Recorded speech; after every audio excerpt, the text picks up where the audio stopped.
وكعبانيو إني قاعدة بشاردني إن شاء الله تعالى وحانا هبا قفك السنية بشاردا مركا أولي مادة نقول سنة إن شاء الله تعالى بشاردا وحاورنا يا أنس بن مالك رضي الله عنه وأرضاه صوبناها يكورنا يا صلى الله عليه وآله وسلم آد بأفضل دهي آد يا آد بأفضل دهي لكن عد إلهي سبحانه وتعالى خير للدور أيوة فجنا يا إن شاء الله تعالى وحلص مبأهبا markaad gurigaaga ka baxayso ee aad shaqo tagayso un baad leedahay basba haddii aad la timaado inta laga helo saddex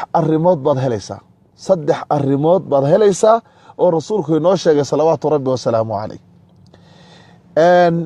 mar kale aan ku celinayaa khayrka dadka aan gaarsiino walaalaha kale aynu u sheer garayno oo aynu gaarsiino insha allahu tacaala waxyaabaha cajabta badan waxaa ka mid ah iminka dadka xumaanta iyo sharka iyo ku dhex faafiya halkan kama xishoodaan inay dadka ku yidhaahdaan gaarsiiya oo markaa sheergareya ku yidhaahdaan marka laakiin khayr iyo la faafinayo waxoogaaba waxaa markaasi ku soo galaysa inaad kelmadan sheergareeyaba aad ka yara xishoonaysa moogtahay sidii waxaad muxuu ahaa aad gaf ku jirto laakiin ilaahay subxaanahu watacaala waxaan weydiisanaynaa inuu qalbigeennuna nadiifiyo camalkeennana ikhlaas uu ka dhigo ilaahay uun baynu kaga raadinaynaa raalli ahaansho bishaaradu waxay tahay rasuulkeena moxamed calayhi asalaatu wasalaam baa wuxuu yidhi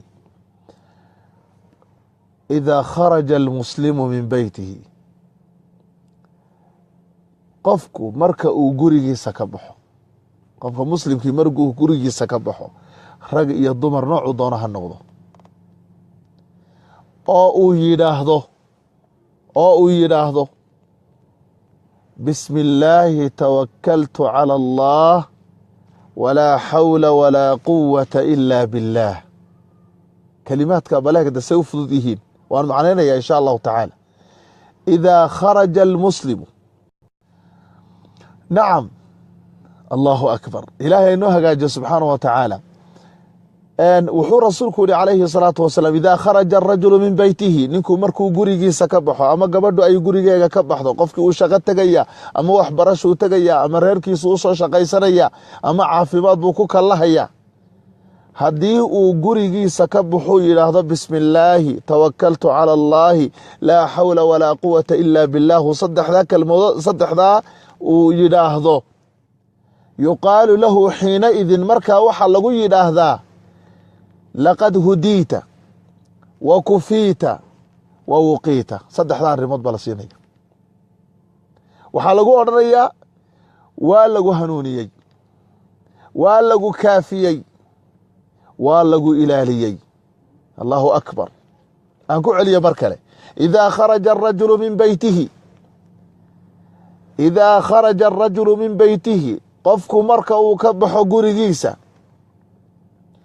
oo faqaala uu yidhaahdo bismi illaahi tawakkaltu cala allah bismi illaah magaca ilaahay kaalmaysiga aan kaalmaysanayo ayaan ku baxayaa tawakkaltu cala allah ilaahayna waan tala saaranayaa laa xawla walaa quwata laa xawla xeeladna malihi walaa quwata xoogna malihi aan shayaadiinta isaga difaaco kuwa insiga iyo jinkaba ilaa billaah ilaahay mooyaane subxaanahu wa tacaala intaa markuu yidhaahdo yuqaalu lahu xiina idin markaa waxaa lagu yidhaahdaa laqad hudiita war waa lagu hanuuniye nin yahow wa kufiita waa lagugu filaaday alaysa allahu bikaafin cabdah bala ilaahay maanu addoonkiisa mid ku filan ahayn wallaahi uu ku filan yahay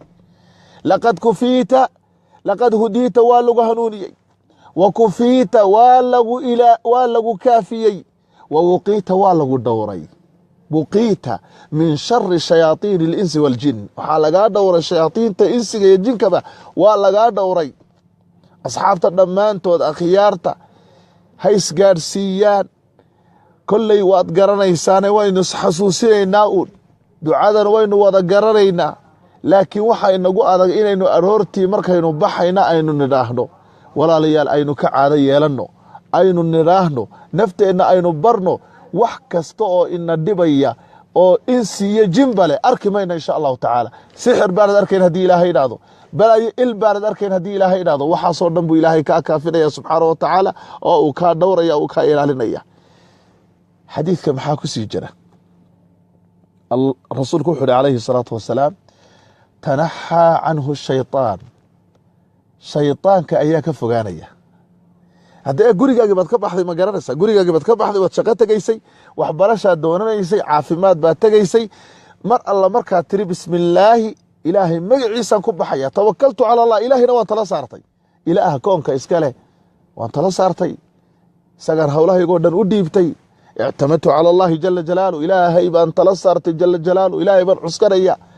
bismi illaahi tawakaltu cala allah, laa xawla xeelad malihi aan wax isaga ilaaliyo, walaa quwata awoodna malihi ila bilah, ilahi mooyane subxana wa tacala. markuu qofku sidaa yidhaahdo, yuqaalu lahu xiinaidin, markaa waxaa lagu odhanayaa, laqad hudiita, waa lagu hanuuniyey, wa kufiita, waa lagu kaafiyey, wa wuqiita, waa lagu dhowray.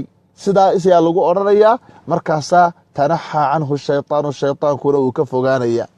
markaasaa shayطaan kale ayaa wuxuu ku odhanaya, shayطaan kale ay isla kulmayaano, markaasuu ku odhanaya, war sideed u lumin kartaa nin la hanuuniyey oo la kaafiyey oo la ilaaliyey? sideed u lumin kartaaba? maadaa lumimi kara? dayrkii ilaahay buu kaasi galayba. allahu akbar. kaasi ilaahay buu isku dhiibay jala jalaaluh. qofka ilaahay isku dhiiba ee ilaahay tala saarta, fahuwa xasbuh, ilaahay baa ku filan. qaala tacaala, waman yatawakal cala allahi fahuwa xasbuh. qofka ilaahay tala saarta ee taladiisa ilaahay u dhiibta, ilaahay baa ku filan. fahuwa kaafiih, allahu yakfiihi jala jalaaluh. ilaahay baa ku filan oo kaafinaya. intaa akhyaarta iyo walaalaha muslimiinta meel kastay joogaanba gaadhsiiya. allah idin barakeeyo dhammaantiin, allah idin janneeyo. ilahay waxaan weydiisanayna fii hadihi الsaaca wa fii hadihi الleyla أن يغفر لنا ذنوبنا وأن يدخلنا الجنة في الفردوس الأعلى مع النبيين والصديقين والشهداء وحسن أولئك والصالحين وحسن أولئك رفيقا. والسلام عليكم ورحمة الله وبركاته.